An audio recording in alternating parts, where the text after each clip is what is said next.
Si tukang beca itu berbaring tapi pakai kain kafan bang. Dalam kondisi nggak sadar sih sepertinya bang. Iya. Dan di situ ada istrinya lagi duduk sila aja di situ. Lagi duduk sila sambil nutupin si suaminya itu pakai kain jarik. Pas dia nengok sosok pocong itu yang beberapa hari terakhir neror ke warga-warga. Di situ dia lari ini bang. Si pocong itu sempat ngejar. Nah, menurut penuturan dia saat itu, si pocong itu dia tuh jalannya nggak lompat bang. Jadi tuh kayak melayang cepet. Lanjut setelah itu bang, orang yang manggil Ki Darman itu, yang rumahnya digetok-getok, pintunya diketok-ketok malam-malam itu, besoknya meninggal bang.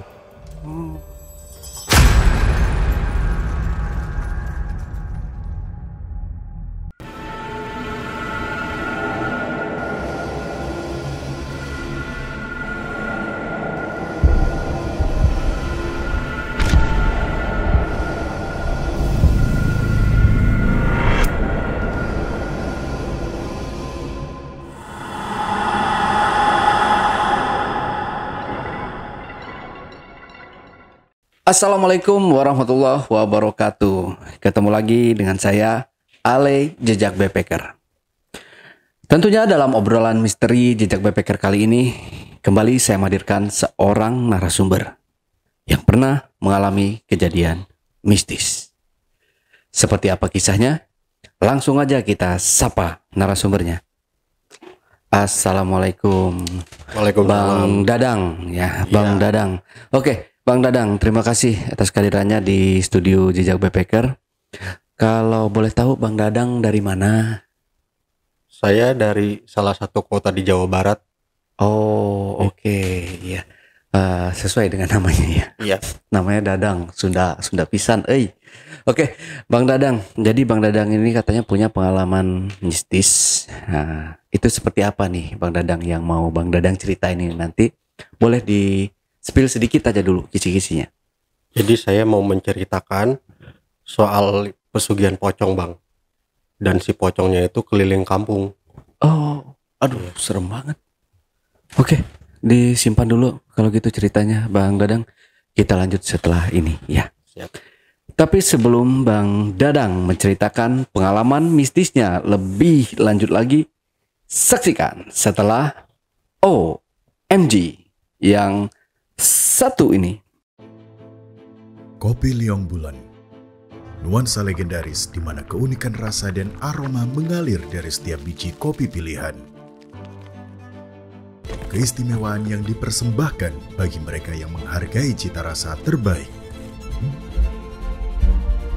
Gurih dan aroma asli yang khas dibuat dengan sempurna. Kopi Liong Bulan, keajaiban dalam setiap aroma. Oke, Bang Dadang udah siap bercerita ya. Siap. Nanti kalau kira-kira Bang Dadang udah di tengah-tengah cerita ngantuk, haus, Bang Dadang diseruput aja kopi liongnya ya. Udah kita buatkan. Siap, Oke, Bang. kalau gitu Bang Dadang silahkan. Jadi semua di awal tahun 2011 bang ceritanya. Nah, saya dulu masih tinggal di salah satu kampung di Jawa Barat itu. Nah, kondisi kampungnya itu masih bisa dibilang masih agak primitif gitu bang. Mulai dari orang-orangnya, mulai dari lingkungannya juga gitu bang. Bahkan dulu tuh sempet nggak kesentuh sama listrik. Ya kebetulan itu tuh kampungnya tuh dulunya tadinya hutan sama pesawahan, cuman dibangunlah beberapa rumah gitu. Sampai baru kesentuh listrik tuh sekitar tahun 2014 situ bang. Ya. Nah, pada saat itu saya kebetulan baru pindah ke kampung tersebut karena kondisi ekonomi keluarga lagi jatuh.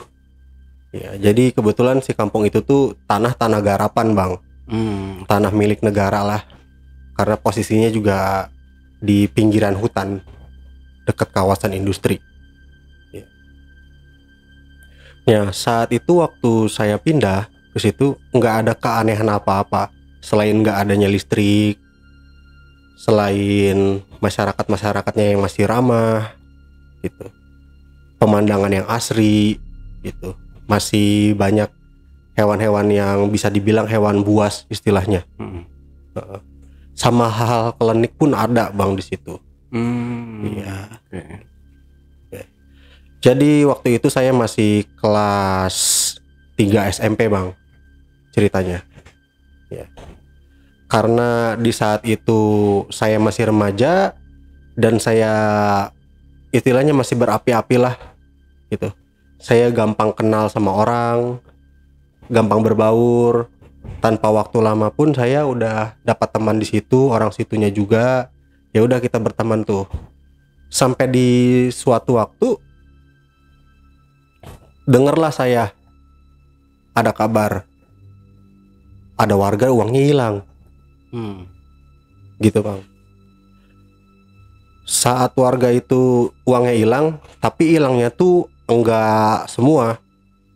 Kebetulan walaupun itu kampungnya bisa dibilang masih agak primitif, tapi warga di sini tuh lebih punya apa ya bang istilahnya, uang gitu bang, karena banyak sebagai petani jeruk gitu, tebu apa segala macam, pokoknya komoditas pertanian lah. Jadi mereka juga lebih suka nyimpan uang tuh cash.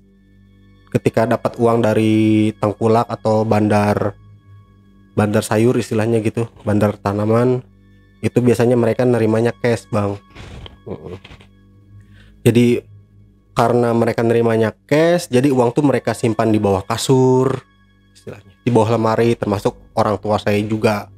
Walaupun pada saat itu orang tua saya baru mulai sebagai profesi sebagai petani lah istilahnya. Nah lanjut, saya kenal salah satu teman saya, namanya Dimas. Nah si Dimas itu cerita ke saya, maneh tahu nggak kalau di sini tuh lagi ada beberapa orang yang kehilangan uang. Lah kok bisa? Masa ada maling di tempat kayak begini? Kata saya begitu.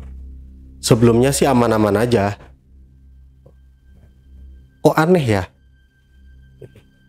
Ya mungkin nanti ketangkep lah. Kalau ketangkep bisa kita gebukin rame-rame sama warga.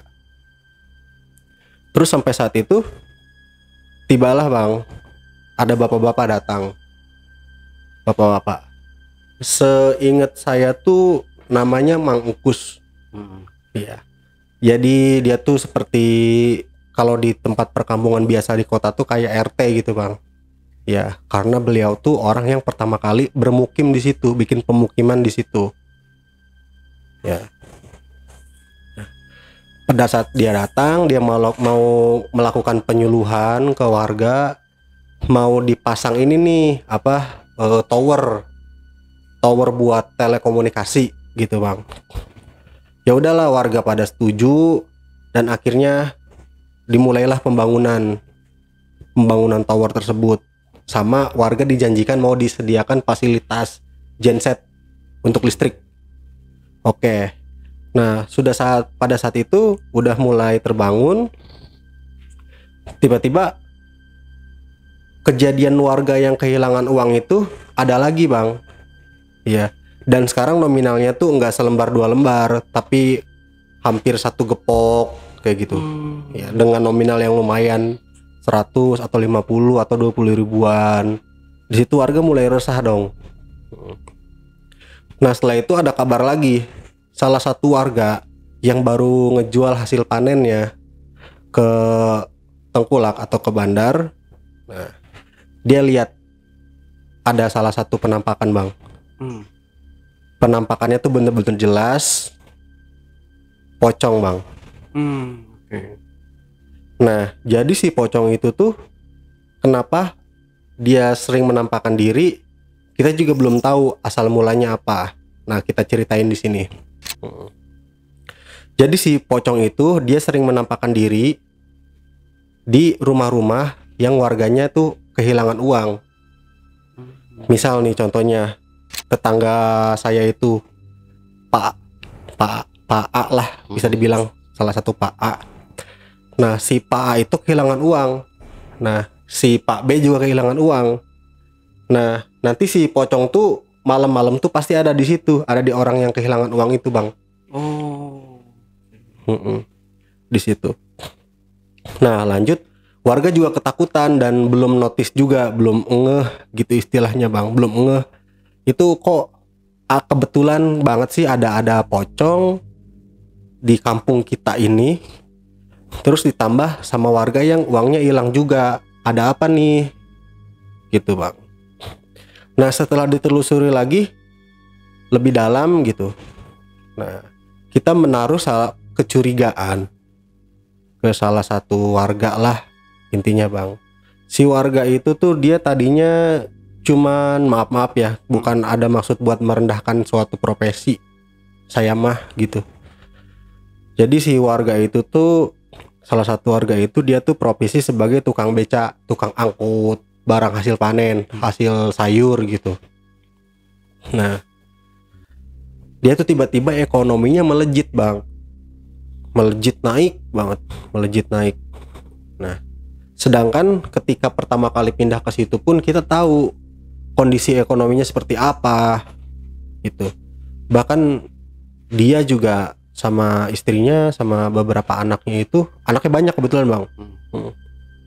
Dia sama intinya kondisi ekonomi keluarganya itu dia di bawah orang-orang situ istilahnya. Bahkan sampai sempat tinggal di pinggiran di pinggiran sawah di kampung itu kan, walaupun dekat hutan tapi ada sawah juga ya. Di situ di pinggir kali dia bikin saung gubuk lah istilahnya. Kalau yang lain kan dibangun rumah semi permanen dan bahkan rumah yang permanen gitu, walaupun di tanah negara juga. Nah lanjut setelah itu dia mulai nih pindah ke dekat pemukimannya banget, bahkan udah membaur lah istilahnya setelah ekonominya udah up.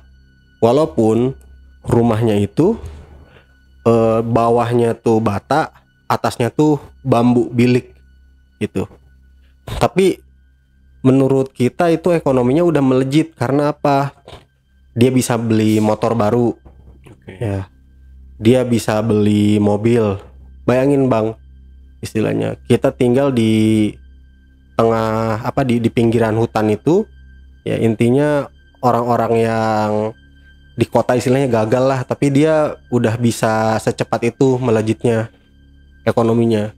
Nah dia beli mobil, sebut merek boleh nggak sih?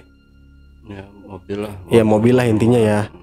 Dia beli mobil yang lumayan bagus untuk pada saat tahun itu bang, sama beli mobil pick up juga.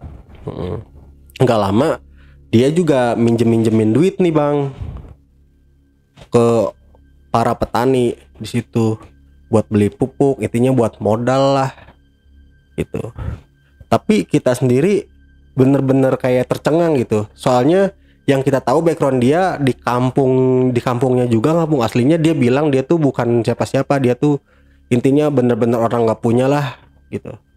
Karena emang istilahnya ya udah seperti yang saya omongin tadi, dia tuh bener-bener udah nggak berdaya istilahnya gitu ya.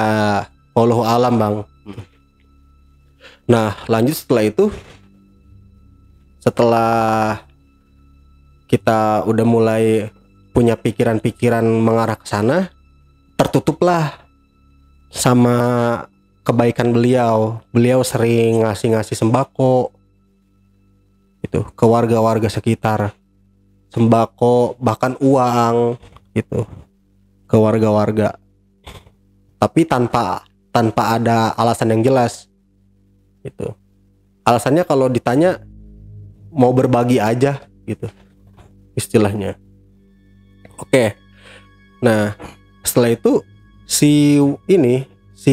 ada salah satu warga bang, salah satu warga itu dia cerita gitu, dia sempet pas-pasan sama si Tukang beca yang mendadak kayak ini bang.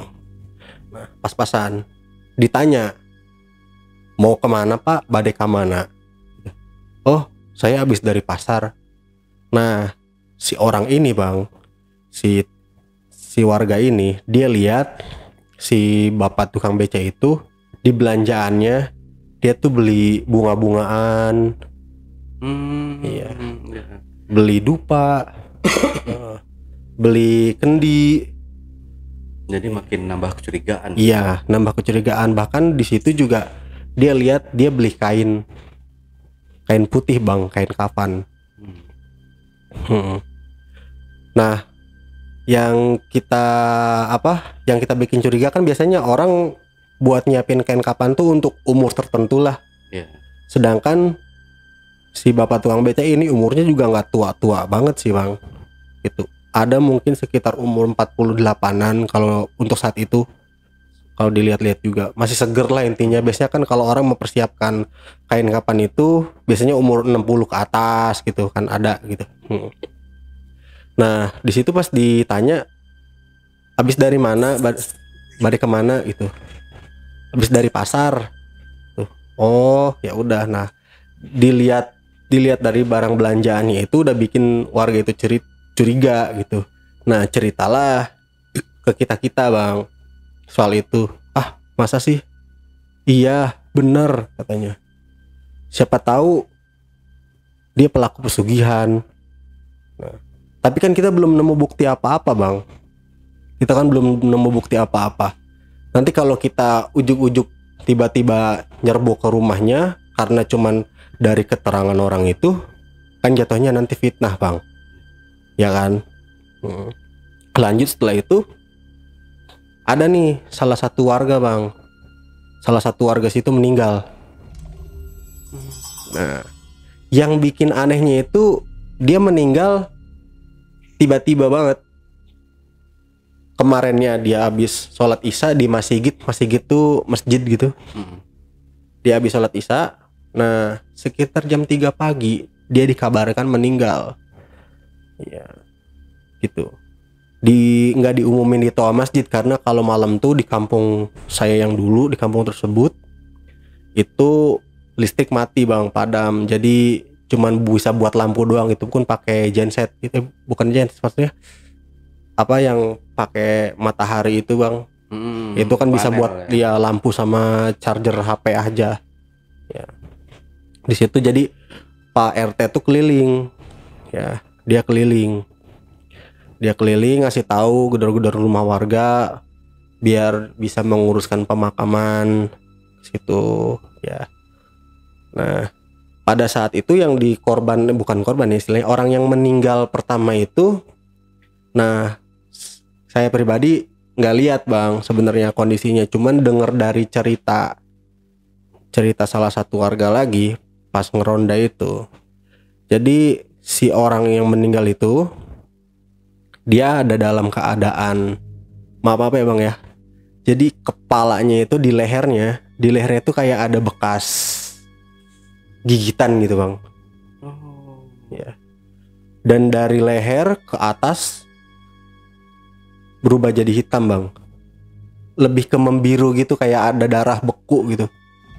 Iya, istilahnya. Terus sama matanya melotot. Ya, dari situ juga kayak nggak wajar nih kampung nih, kata saya pada saat itu. Ya kalau misalnya dimakan hewan buas kan pasti dimakan semua dong, nggak mungkin cuman digigit doang, digigit aja gitu, nggak mungkin. Ya udahlah. Setelah selesai pemakaman, terus kita beraktivitas seperti biasa. Tapi ada nih selentingan kabar tanya. Jadi menurut cerita si istri orang yang meninggal itu, ya kita sebut aja Ibu Ami. Kata Ibu Ami itu, si bapak yang meninggal itu, nah, suami saya, dia histeris, dia teriak histeris. Pas sekitar jam 2:30 malam, dia mau buang air kecil. Ya kebetulan tuh si buat MCK-nya atau kamar mandinya, jambannya itu tuh di luar. Untuk rumah dia tuh di luar, nggak bersatu sama di dalam rumah gitu bang. Dia pipis di situ. Nah setelah pipis, pas dia masuk ke dalam rumah lagi, dia udah dalam keadaan badan menggigil, ya bang. Terus dia berlagak aneh. Terus dia tiduran, ya bang, ya tiduran di dekat dapur, tahu-tahu pingsan gitu. Terus pas dicek lagi, dia udah kayak keadaan teriak-teriak sama apa kayak sekarat gitu. Pas dilihat lagi sama si istrinya, sama Bu Ami itu, ada bekas gigitan di lehernya bang. Iya. Gitu. Nah rame tuh bang cerita itu. Lah kok bisa ya tiba-tiba, gak mungkin kan digigit ular gitu istilahnya. Ya nih kita harus cari tahu nih, kata beberapa warga gitu. Kita lakuin ronda lah. Nah adalah ronda. Mulai saat itu diadakan lagi bang. Diadakan lagi rondanya. Nah tibalah di malam ketiga setelah si bapak itu meninggal. Nah ada warga nih yang baru pulang nih bang dari kota. Ya istilahnya dia habis transaksi itulah apa, beli barang-barang yang nggak bisa didapetin di kampung, istilahnya begitu.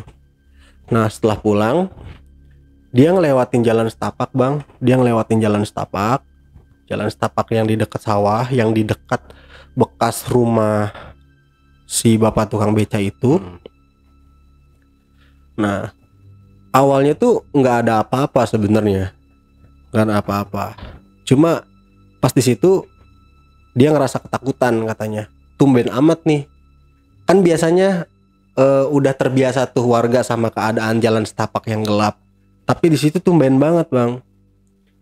Tumben banget di situ dia ngerasa ketakutan. Hawa mendadak dingin gitu. Hawa mendadak dingin, terus kecium bau busuk juga bang. Ya. Ada yang manggil dia dari belakang. Ya. Ada yang manggil, tapi nggak manggil nama. Kayak istilahnya kayak orang yang lagi gimana sih?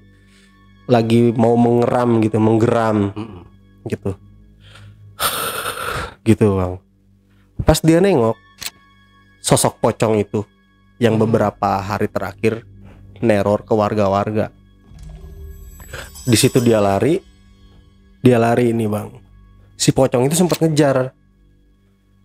Nah, menurut penuturan dia saat itu, si pocong itu dia tuh jalannya nggak lompat bang. Jadi tuh kayak melayang cepet. Aja. Belum lama dia lari, itu pocong udah ada di depan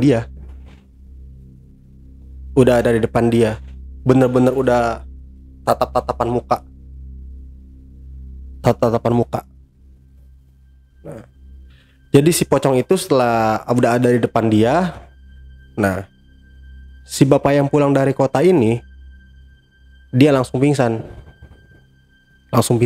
dan ditemukan sama warga setelah pagi harinya itu. Nah dia cerita ini tuh pas udah sadar. Kebetulan dia cerita itu tuh pas ada perkumpulan lah untuk membahas masalah yang meninggal nggak wajar. Nah lanjut setelah itu nggak wajar nih keadaan kampung ini yang awalnya aman gitu bang. Kita harus bener-bener cari tahu nih, kayaknya ronda doang nggak cukup gitu. Setelah ada perkumpulan itu ada salah satu bapak-bapak, ya kita sebut aja Pak Andi lah. Nah Pak Andi ini cerita, kayaknya semalam juga ada yang gedor-gedor rumah saya. Tanya, lah masa sih? Iya pak, saya kira warga yang ronda mau minta kopi atau minta makanan gitu. Tapi pas gedor-gedor itu, pas dibuka pintu nggak ada orang pak. Saya sieun euy, saya takut gitu. Wah nggak bener nih, kata Pak RT-nya begitu. Ya udah rempukan tuh warga tuh bang, warga rempukan lagi. Ya udah, gimana kalau kita manggil ya dari kampung yang sebelah lah, kampung yang udah terjamah listrik. Di situ ada tokoh masyarakat bang, istilahnya dia disebut dukun juga bukan sih, lebih kayak ke ustadz gitu ya, yang lurus lah intinya. Dan orang penganut istilahnya kayak paham Sunda Wiwitan gitu. Dia muslim gitu, cuman dia juga penganut budaya yang Nyunda banget gitu. Jadi dia juga tahulah hal-hal yang soal klinik itu, karuhun begitu bang. Nah setelahnya bang, setelah dipanggil lah Bah Darman itu, kita nyebutnya Aki Darman lah. Aki Darman sudah dipanggil, Aki Darman udah dipanggil ke kampung kita. Nah pas udah Aki Darman udah dateng, dia nggak mau masuk tuh bang ke kampung kita. Sampai ada istilah ngomong gitu, ngomong gini lah istilahnya, kampung macam apa ini, kampung kotor, banyak hal-hal yang nggak baik di sini. Kata Aki Darman. Kita di situ semua bingung, termasuk saya juga, walaupun saat itu usia saya masih remaja kan bang. Tapi untuk seusia umur 15 tahunan ya, memori itu sangat kuat sih bang, untuk saya pribadi ya gitu. Nah pas ditanya kenapa pak, kok ngomongnya kayak begitu pak. Nah Ki Darman jawab, pokoknya saya nggak mau ke kampung ini, dan lebih baik warga di sini pindah aja, takut terjadi malapetaka gitu. Kata Aki Darman begitu bang. Nah lanjut setelah itu bang, orang yang manggil Ki Darman itu, yang rumahnya digetok-getok, pintunya diketok-ketok malam-malam itu, besoknya meninggal bang. Meninggal dia. Ya kita sebut aja Pak Didi lah ya. Pak Didi tuh dia sebenarnya orangnya baik, dia nggak pernah neko-neko, nggak apa gitu. Cuma info dari anaknya Pak Didi itu kebetulan duda ya bang ya. Iya. Pada saat Pak Didi mau ke sawah, dia kebetulan malam tuh bang, sekalian ngejaga ini sawahnya kan sebenarnya itu mau panen bang. Takut ada orang yang istilahnya ngarit, yang nyolongin padinya yang siap panen itu bang.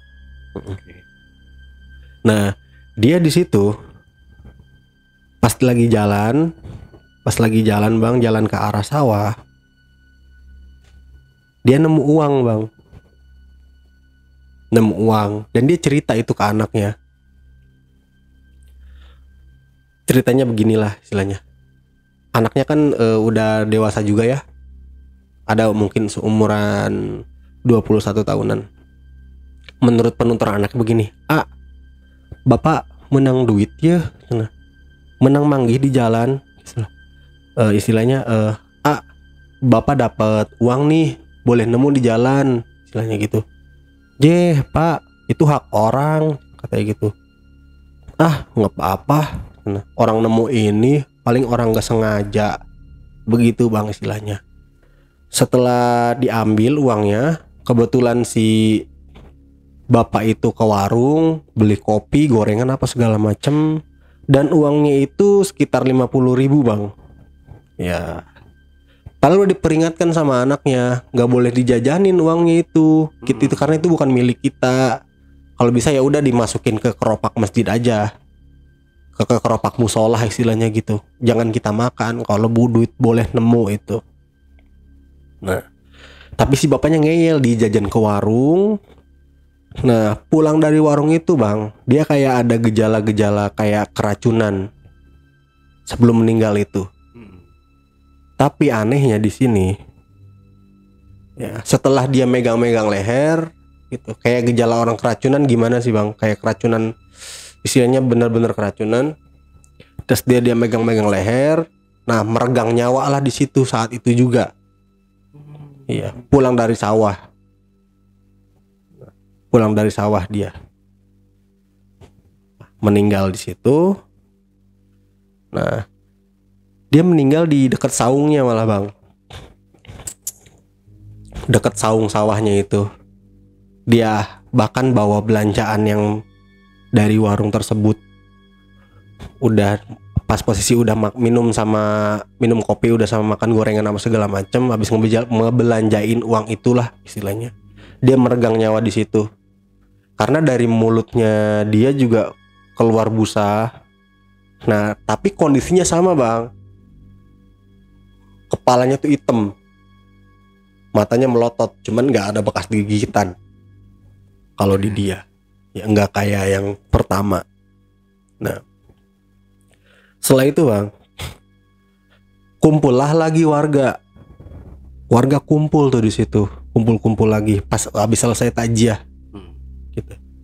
Ya, pas ditanya begitu, anaknya kan jawab sesuai apa yang dialami. Terus warga sepakat, ya udah nih, kita harus panggil Mbah Darman, kita paksa dengan cara apapun, karena ini kampung udah mulai nggak kondusif nih. Takutnya emang ada hal-hal yang harus diselesaikan secara goib, gitu bang. Nah, setelah itu datanglah salah satu warga, diutuslah sama tokoh adat di situ, bukan tokoh adat istilahnya, sesepuh di situ. Ya, maneh kaditu tayangan si Darman cenah ka dieu. Nih, kamu ke sana. Kamu susul Darman biar mau ke sini. Kalau misalnya masalahnya uang, kita bayar berapapun yang kita mau. Gitu istilahnya. Yang dia mau, ini bukan kita. Sudah diutus begitu, datanglah dia ke sana. Tapi ditemenin sama salah satu orang, sama salah satu warga bang. Pas sudah ditemenin begitu, mereka sampai, udah dibujuk tukang Darmannya, Ki Darman udah dibujuk. Setelah dibujuk, Ki Darman tetap nolak. Katanya mending warga pindah aja dari situ, jangan cari gara-gara. Udah selesai di situ, kampung udah nggak beres. Apalagi itu kampung dulunya bekas petilasan, ya, bekas-bekas makom, kayak begitu. Kenapa kalian bermukim di situ, istilahnya? Ya tapi nggak ada pilihan lain, kata si bapak yang mau jemput Ki Darman. Ayo laki, bantulah kita sesama manusia. Nah, setelah obrolan panjang, akhirnya Ki Darman luluh juga. Mau akhirnya dia, dengan syarat apa yang dia mau, bukan apa yang dia mau, istilahnya apa yang dia katakan warga harus nurut, harus patuh. Itu. Oke lah. Setuju tuh. Dibawalah Ki Darman segala perlengkapannya, bajunya untuk tinggal beberapa bulan ke depan di sana. Udah dibawa. Nah, pas di jalan pun nemu kendala tuh bang. Pas di jalan pun nemu kendala. Kendalanya apa? Pertama, motor yang biasanya dipakai buat ke kampung itu kan motor kayak motor biasa tapi dijadiin trail gitu.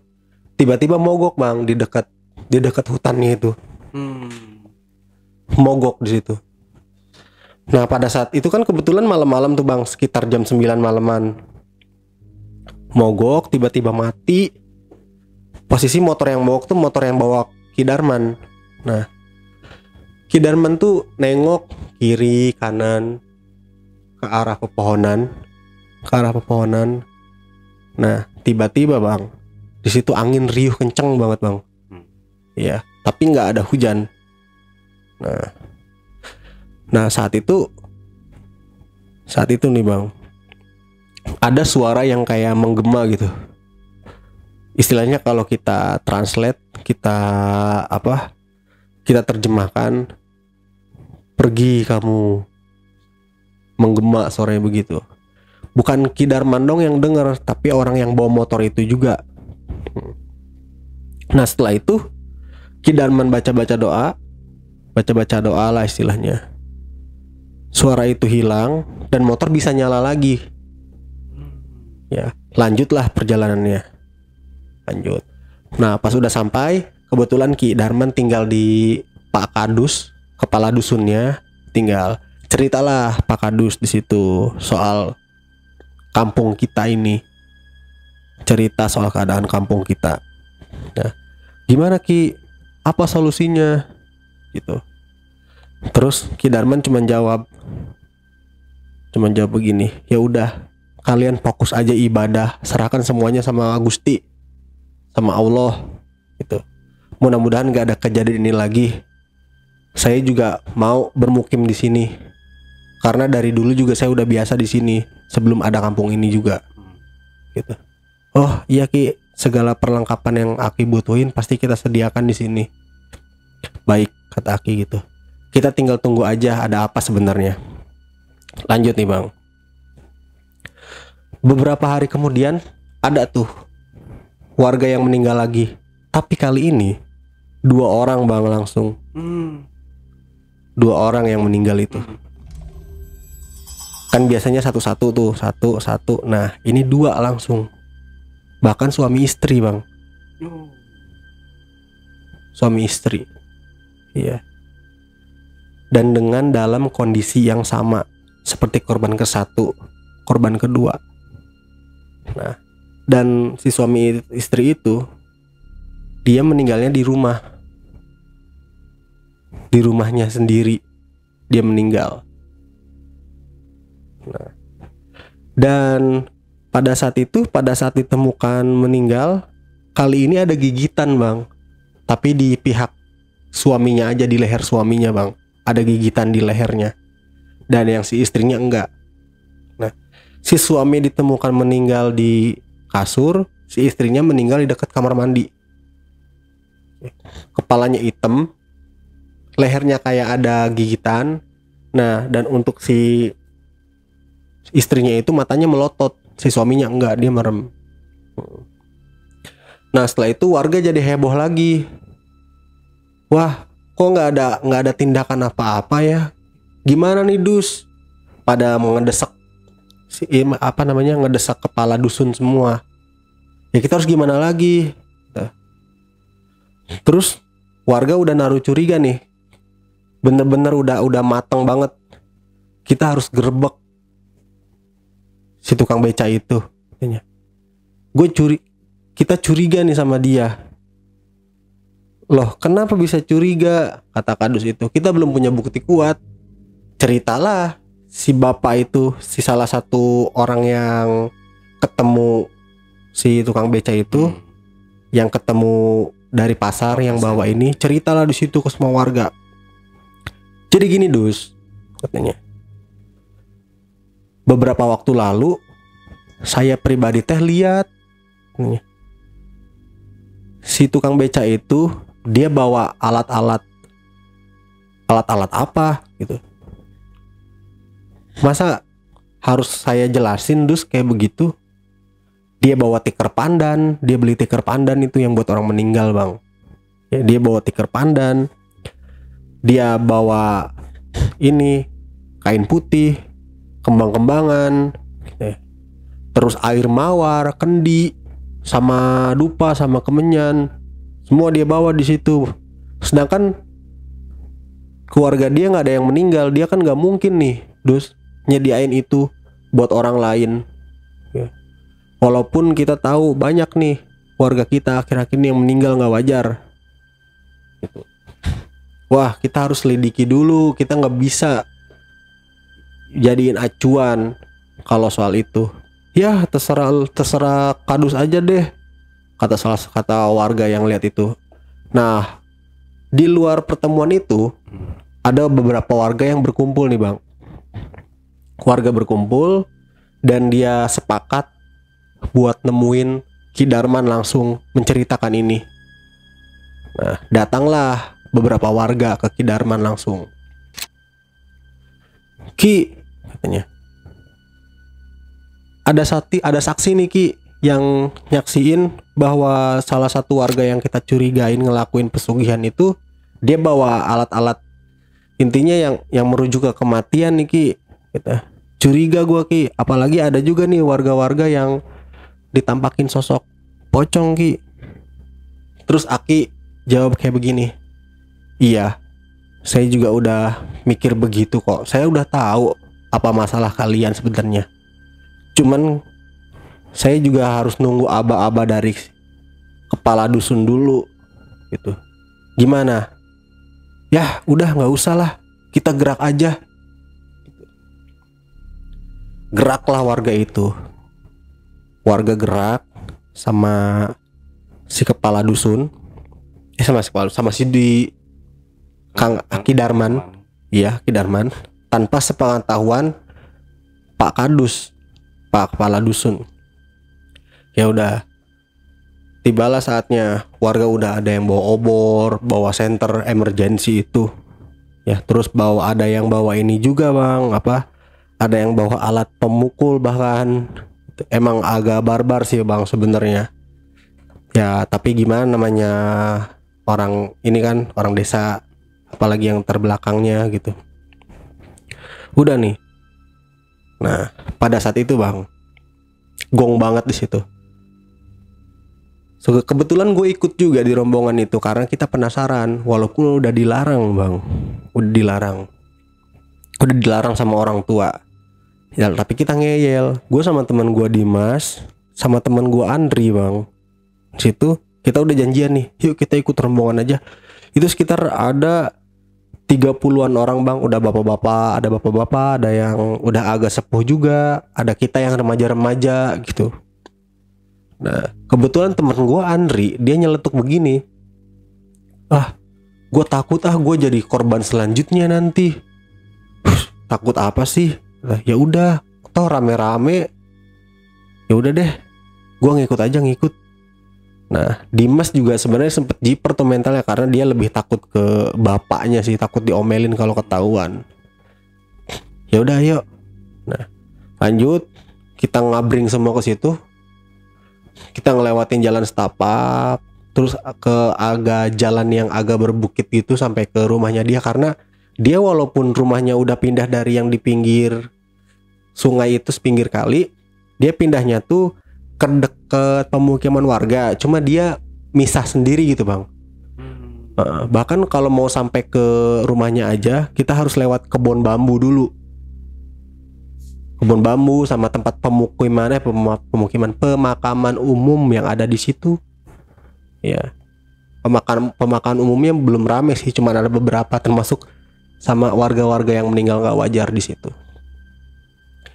Nah, malam-malam tuh kita jalan sekitar jam 10:30 malam ke situ. Pertama ngirim satu orang dulu nih, ngirim satu orang dulu buat mantau. Aman, ada orangnya, ada kok, ada. Nah, kebetulan dia cuma pakai lampu lentera malamnya aja bang, ya lampu ceplok lah istilahnya. Sedangkan beberapa warga, bahkan hampir semua lah intinya, udah pakai lampu yang warna putih kuning yang dari cahaya matahari itu bang, ya panel surya ya namanya ya. Udah. Tapi kenapa dia masih pakai lampu itu, lampu ceplok gitu. Pas kita tengok ke situ, nah di situ gong banget. Jadi ada pas kita ngintipnya lewat bilik itu bang, bilik bambu. Yang di dinding dia itu kita lihat di sana. Bahkan gue juga sendiri ngelihat karena badan gue dulu kan kecil bang, ya badan gue dulu tuh kecil. Nah pas dilihat di situ pas banget lagi berbaring bang,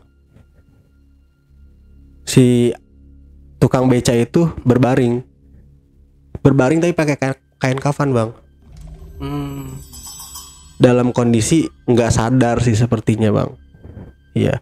Dan di situ ada istrinya lagi duduk sila aja di situ. Lagi duduk sila sambil nutupin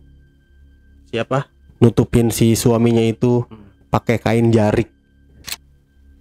nutupin. Terus ada kayak kembang apa segala macem yang ritual-ritual itu ya. Nah di situ warga malah mikirnya malah bukan pesugihan di situ tuh. Wah jangan-jangan dia meninggal juga. Cuman nggak mau ngerepotin warga aja karena emang orangnya walaupun dia suka bagi-bagi apa segala macam, tapi orangnya lumayan tertutup gitu. Tapi kan pas kita mau laporan juga ke siapa, mau ke Pak Kadus, kita kan situ ilegal tanpa izin dari Pak Kadus ya. Ya udah kita bubar semua tuh, bubar, warga tuh bubar. Yaudah, termasuk Ki Darman. Ki Darman masih sempat ngomong kayak gini loh, kita jangan suuzon dulu. Yang kita lihat belum tentu itu tuh kejadian yang sebenarnya, katanya. Kita nanti samperin aja besok lagi. Sempet Ki Darman ngomong kayak gitu. Tapi warga, ada salah satu warga yang ngotot, ya udah kita gerebek aja itu langsung padahal tadi. Terus udah ayo kita pulang aja. Setelah pulang bang, jalan pulang pas lewat pohon bambu sama pemakaman umum itu di situ merinding sih bang.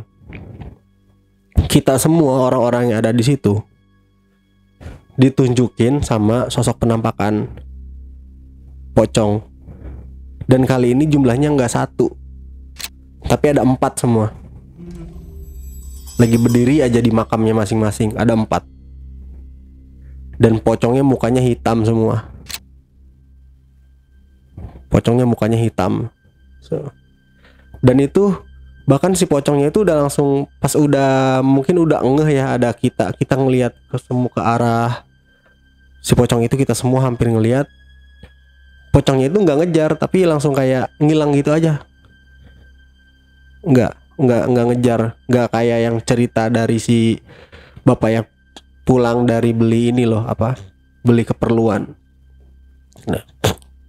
Nah setelah itu si orang yang ngotot tadi, salah satu warga yang ngotot tadi bang, dia di situ mentalnya udah mulai down di situ. Wah, kayaknya kita nggak bisa kayak begini. Apa mending kita pindah aja ya? Gitu. Tapi kalau di kampung lain atau kita pindah ke kota juga nggak akan mungkin kita ninggalin ini semua yang kita punya di sini. Begitu dia berpikirannya. Ya udah bertahanlah. Nah lanjut setelah itu ada korban meninggal lagi bang. Kali ini anak kecil. Korbannya anak kecil, sekitar umur 7 tahunan. Dia meninggal ya. Info dari ibunya, dari orang tuanya lah intinya, dia nemu uang, terus dia jajanin. Namanya anak kecil kan nggak tahu, jadi istilahnya, mama aku nemu uang gitu. Tapi si orang tuanya tuh walaupun di kampung juga kan cerita yang nemu uang ini belum terlalu menyebar gitu bang di kampung itu, belum terlalu. Ya anak itu dengan polosnya dia jajan malamnya dia udah ditemukan meninggal dunia dengan keadaan sama seperti korban-korban yang lain di situ. Nah lanjut setelah itu udah mulai dimakamkan. Si orang tuanya nangis gitu ke kami, ke warga-warga. Ini apa yang harus dilakuin setelah ini? Ki Darman juga ada di situ bang. Tenang bu, tenang ce, gitu istilahnya, buat nenangin si ibu yang anaknya meninggal itu. Kita juga lagi usaha nih, kita temukan pelakunya siapa, kenapa bisa seperti ini.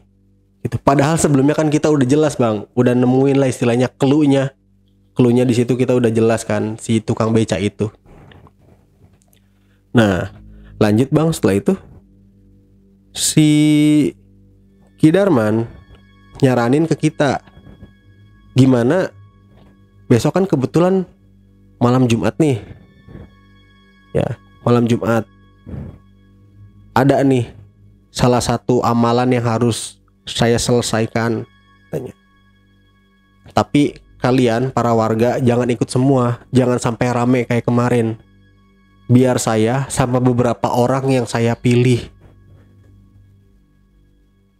buat datang ke tempat kemarin. Tempat mana, Ki? Rumah si tukang beca itu, istilahnya. Ya udah, kalau gitu mah nggak apa-apa, Ki, gitu. Kata salah satu warga. Tapi bukan warga yang kemarin ngotot. Satu lagi warga bilang kayak gini, nah, loh harus dimusyawarahin dulu dong, Ki, sama warga-warga yang lain, biar nggak jadi fitnah. Takutnya Aki malah ada sekongkol atau dibayar sama si tukang beca itu, karena Aki tuh kayak males-malesan buat bantu kita. Nah, dijelasin lah sama Aki Darman. Kata Ki Darman, katanya, kamu ingat lagi saya bilang apa waktu saya mau diajak ke sini? Harus nurut apa kata saya. Udah. Nah, Ki Darman itu dia kebetulan dia bawa ini apa namanya? Dia bawa nama, bukan nama, apa namanya? Bukan senjata real, bukan sih. Dia bawa bambu kuning, Bang. Panjangnya ada sekitar 50 sentian lah, setengah meter lah intinya. Bambu kuningnya tuh bagus sih menurut saya gitu. Dia bawa bambu kuning, udah bentukannya udah kayak pedang aja gitu bambu kuningnya. Dilihatnya bagus gitu. Nah, setelah itu, Bang, nih kita pakai ini aja gitu. Ini bisa buat menangkal gangguan makhluk gaib. Saya udah ada caranya. Saya buka di sini. Lah, ini apa ngaruh buat sosok yang kemarin neror-neror pocong tersebut, tanya gitu. Kata salah satu warga. Insya Allah ini ngaruh, tanya. Segala sesuatu juga atas izin kehendak Allah, tanya. Ya udahlah. Saat itu juga gak lama, sekitar jam setengah 12 malam. Nah, gue juga sama teman-teman gue tuh, Bang, ikut ke sana. Kita saksikan apa yang terjadi. Kebetulan kan ada kebun pisang, Bang. Ada kebun pisang. Nah, si sosok tersebut, Bang, ada di sela-sela pohon pisang. Nah, makanya di situ setelah kejadian itu saya percaya bahwa di pohon pisang itu pasti tempat favoritnya makhluk putih itu. Lanjut, si Ki Darman dia ngegebuk-gebukin pohon pisang itu pakai kayu yang dia bawa. Nah, di situ dia ada di situ. Dia ada di situ pasti. Ya. Setelah digebuk-gebukin, ternyata yang keluar bukan pocong, Bang. Ada mayat di situ. Mayat salah satu warga. Dan tahu siapa, Bang? Warga yang kemarin ngotot buat ngegerebek. Dia mayatnya tuh udah nggak pakai baju, nggak pakai busana sama sekali. Situ. Nggak pakai baju sama sekali, maksudnya nggak ada benang satupun di tubuhnya. Nah, kita bingung dong, kita harus gimana ini? Nah, ini Pak Haji, kita sebut saja Pak Haji lah. Ini Pak Haji kok ada di sini? Gitu. Pas dilihat lagi, oh iya bener Pak Haji. Waduh, gimana nih?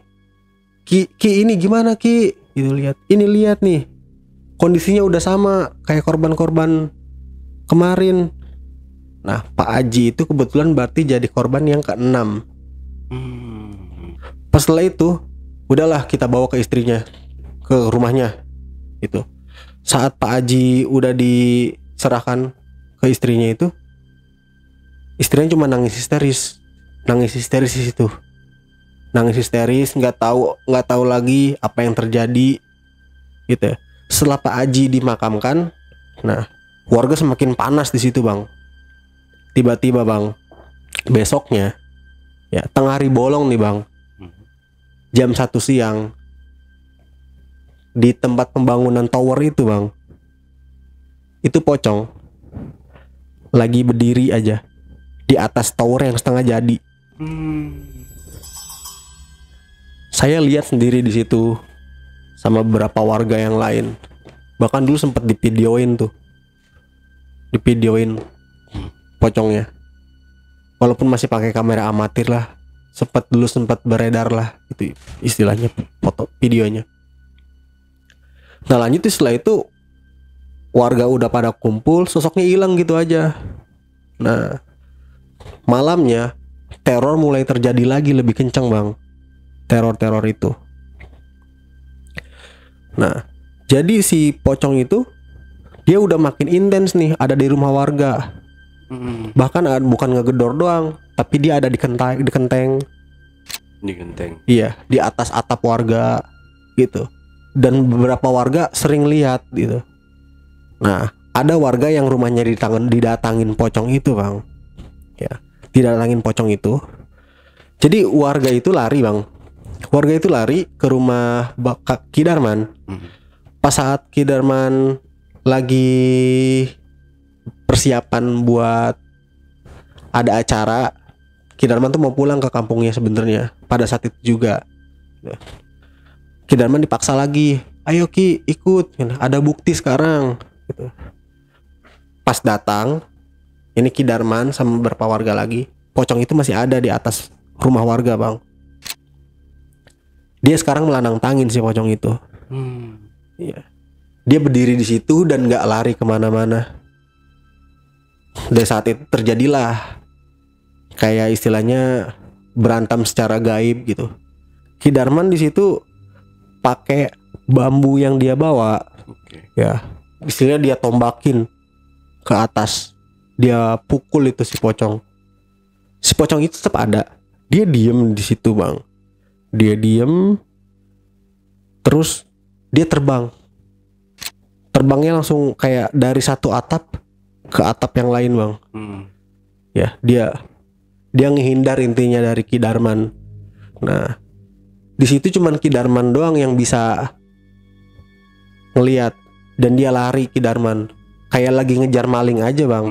Ya warga juga refleks ikut kan. Nah setelah itu Ki Darman berhenti, Ki Darman baca doa ke ininya, baca jampi gitu ke bambu ampel kuningnya itu, langsung dia lemparin, dia pukul ke arah atas warga, tapi di situ kedengaran soal bertrak gitu aja. Setelah itu ampel kuningnya itu dia langsung datangkan sendiri ke Ki Darman, tapi nyerosot lewat ini bang, lewat kenteng gitu, tangkap sama Ki Darman, udah kena tuh.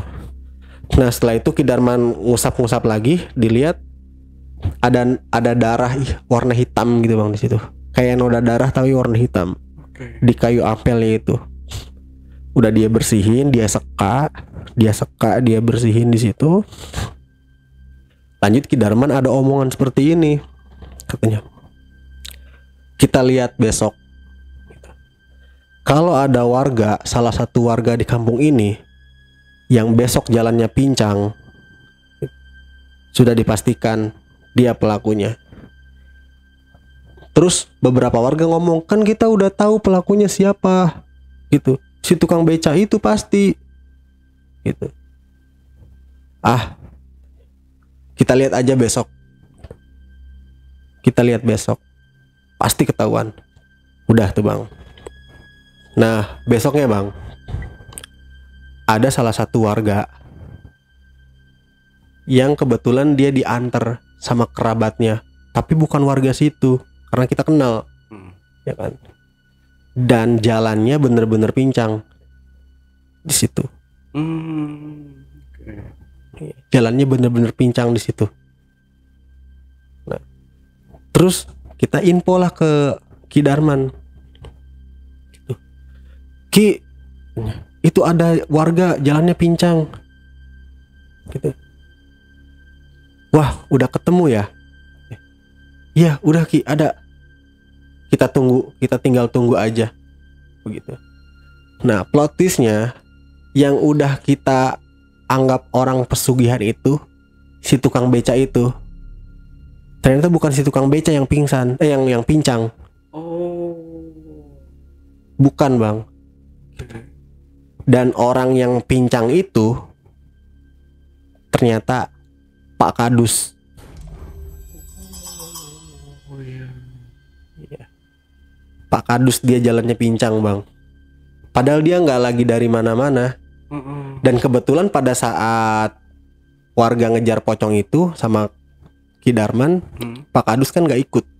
Dan beliau yang paling keras buat ngelarang kita nyari-nyari sosok itu istilahnya, atau menuduh salah satu warga atau gimana. Oke. Ya, Bang. Lanjut setelah itu si Kadusnya itu dia pincang, ya. Ki Darman diem aja. Dia seperti udah mengetahui sesuatu, Bang. Ya. Nah, setelah itu lihat apa yang terjadi nanti, katanya. Nah, kita sebenarnya udah nggak nyangka di situ, Bang. Sedangkan si tukang beca itu masih baik-baik aja. Nah, kita datang ke rumahnya. Nah, kita tanya, Pak, Bu, mohon maaf, kemarin kita warga sempat seujon ke bapak sama ibu ngelakuin ini. Lah, kapan Mas? Katanya. Kapan A? Gitulah intinya. Orang saya baru pulang kampung sekarang. Lah, pulang kampung? Emang dari mana? Saya kan dari kampung asal saya. Saya pulang dulu ke sana karena ada beberapa urusan. Saya udah 2 minggu nggak di sini. Gitu. Lah terus yang kita lihat itu siapa? Gitu. Sedangkan kita baru 4 hari yang lalu. Kita istilahnya mau ngegerebek ke rumah bapak sama ibu. Gitu. Nah di situ gongnya, ternyata apa yang warga lihat itu bukan mereka. Itu tuh seperti ilusi aja yang ditampakin mungkin ya. Tapi semua warga kompak itu lihat dan yakin. Gitu. Oh pantesan akhir-akhir ini bapak sama ibu kalau siang tuh jarang kelihatan. Gitu. Terakhir kali ada warga yang lihat itu bapak sama kelihat bapak itu bawa belanjaan gitu. Belanjaan apa gitu. Kebetulan pas saya di pasar, saya ketemu sama Pak Kadus. Pak Kadus juga belanja, kebetulan ketemu sama saya, cuman dia belanja habis dari toko-toko yang kain kafan kayak begitu. Toko-toko yang nyediain alat-alat buat kebutuhan kematian begitu. Lah, katanya. Kata salah satu warga itu. Mungkin buat keluarganya yang meninggal kali ya, katanya begitu. Kata si istrinya tukang beca itu. Kata si bapak sama si ibu. Malah kita yang ketemu sama Pak Kadus, dia habis dari toko buat keperluan meninggal pas saat kita mau berangkat. Katanya begitu. Berangkat ke pulang kampung. Katanya. Terus warga yang ngelihatnya itu sekarang kemana? Dia udah meninggal. Hah? Meninggal. Jadi si bapak sama ibu tukang beca itu, keluarga tukang beca itu dia nggak tahu. Iya. Sedangkan mereka sekeluarga pulang semua sama anak-anaknya yang lain. Gitu. Istilahnya, kenapa dia bisa melonjak naik ekonominya? Karena mereka tuh ngejual aset, katanya ada aset dari ini dari pihak si ibunya ternyata pas di kampung tuh dia emang orang punya, kalau si bapaknya emang orang nggak punya, istilahnya gitu ceritain lah. Makanya kesana juga mau ngurus sertifikat tanah balik nama supaya bisa dijual lagi ke developer perumahan begitu, udah ceritain apa segala macam gitu. Nah udah tuh terjawab semua. Besoknya apa yang diceritain Aki bener. Pasti besok ada yang terjadi sama orang yang pincang itu. Kadus meninggal. Kepala dusun meninggal. Dia ditemukan meninggal dalam keadaan sekujur tubuhnya tuh bukan membusuk ya Bang, jadi lebih ke hitam membiru gitu, kayak ada darah beku. Nah, dan udah dikerumunin sama serangga. Udah keluar busa dari mulutnya, matanya melotot, lidahnya keluar. Iya bang. Nah kebetulan di situ pas dilihat di rumahnya Kadus itu, kan Kadus tuh dia tinggal sendiri, dia nggak punya istri bang. Nah pas dilihat di rumahnya Kadus, ada inian bang, apa istilahnya, kayak boneka-boneka pocong gitu bang. Oh. Boneka pocong yang udah ditusuk-tusukin jarum. Ya. Oh, berarti udah ditandain korban-korban total. Udah ternyata bang. Nah, kebetulan yang ketujuh itu enggak. Kalau kita urutin lagi yang meninggal ada 7. Nah, dan yang ketujuhnya itu si Kadus itu sendiri. Iya. Jadi intinya si Kadus tuh dia pengen lebih kaya lagi bang, walaupun dia udah kaya. Itu udah lumayan kaya tapi dia pengen lebih lagi. Nah, sedangkan orang yang ditemuin sama satu warga yang udah meninggal itu, yang menyerupai si tukang beca itu ternyata si Kadus sendiri. Si Kadus sendiri, dia yang bawa alat-alat perlengkapan itu bang. Iya. Mungkin entah pakai ilusi atau gimana, jadi warga ngelihatnya itu si tukang beca, pas tukang beca tuh lagi mudik ke kampung halamannya buat urusin sertifikat. Iya, gitu bang ceritanya. Ya plot twist banget ya. Iya. Nggak nyangka, saya juga malah tadi nebaknya masih si tukang beca ini sebagai pelaku. Oh, berarti dia pakai mungkin permainan ilmu hitam kali Iya, ya. pasti bang. Permainan ilmu hitam untuk menjebak warga biar teralihkan nggak ke dia nih. Iya betul si bang. Tukang beca ini. Kasihan juga kalau misalkan si tukang beca ini jadi korban ya. Iya betul bang. Untungnya belum terjadi. Iya. Untungnya tuh gini bang, Ki Darman itu dia orangnya bijak karena kayaknya dia udah tahu nih. Makanya dari awal dia bilang bahwa kampung ini kotor karena pemimpinnya sendirilah itu yang kotor. Kepala dusunnya sendiri yang ngelakuin hal-hal kotor. Dan ketika warga mau main hakim sendiri istilahnya mau ngegerebek langsung ke rumah si tukang beca itu, mau ngancurin rumah apa segala macem, itu bahkan dia kan kayak ada niatan nahan gitu, supaya nggak ngelakuin itu. Dan ada kata-kata istilahnya, apa yang kita lihat belum tentu apa yang terjadi. Nah, itu gitu bang. Jadi memang sekaya apa sih Pak kepala dusun ini sebenarnya? Jadi dia tuh punya beberapa hektar sawah sama beberapa tanah garapan. Nah, beberapa tanah garapan di situ. Dan dia juga sebagai tengkulak, bang. Oh, tengkulak. Jadi warga situ yang udah punya hasil bumi dijual ke dia. Ya, begitu bang. Jadi setelah korban-korban itu meninggal, contoh nih, misal korban pertama meninggal. Jadi langsung pesat nih si Pak Kadus ini. Emang awalnya udah emang pesat nih bang, ekonomi dia. Oh, memang udah pesat. Udah pesat. Tapi setelah banyak korban yang meninggal ini, gitu, mungkin karena emang belum nyapai target 7-nya itu kali ya. Tapi tetap pesat biasa usahanya. Cuman karena belum sampai ke 7 korban dari orang lain, malah dia sendiri bahkan yang jadi korban. Gitu. Jadi nggak sempet dia yang merasakan hasil dari pesugihannya itu. Gitu bang. Berarti ini modelnya kayak ini ya, dia kayak babi ngepet gitu ya. Jadi kalau babi ngepet kan dia berubah jadi babi. Kalau si kepala dusun ini dia berubah jadi pocong. Jadi pocong dan keliling. Oh, serem juga ya, orang bisa kalap, bisa menghalalkan segala cara untuk meraih kesuksesan yang nggak diridoi ya. Iya, betul bang. Alhamdulillah minzalik ya. Amit.